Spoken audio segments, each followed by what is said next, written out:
বাল্যবিবাহ রোধে ভরতপুর থানার পুলিশের তৎপরতায় ছেলে মেয়ে দুই পক্ষ মিলে 9 জনকে গ্রেপ্তার করল ভরতপুর থানা।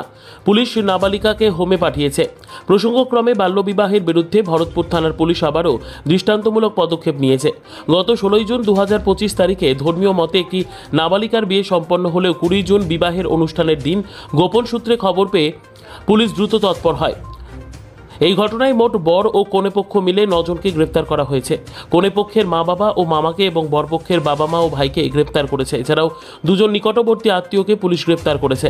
নাবালিকাকে হোমে পাঠানো হয়েছে। পুলিশের এই কঠোর পদক্ষেপ সমাজের বিভিন্ন মহলে প্রশংসা কুড়িয়েছে।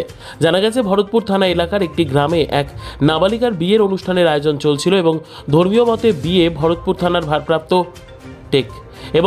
মতে বিয়ে সম্পন্ন হয়েছিল। খবর পাওয়ার পর ভরতপুর থানার ভারপ্রাপ্ত আধিকারিক এবং অন্যান্য পুলিশ কর্মীরা দ্রুত ঘটনাস্থলে পৌঁছন। তাদের সঙ্গে ছিলেন ভরতপুর 1 ব্লক প্রশাসনের আধিকারিকরাও। পুলিশ ও ব্লক প্রশাসনের পক্ষ থেকে প্রথমে নাবালিকার পরিবারের সঙ্গে কথা বলা হয় এবং বাল্যবিবাহের কুফল ও আইনগত দিক সম্পর্কে তাদের বিস্তারিত বোঝানো হয়।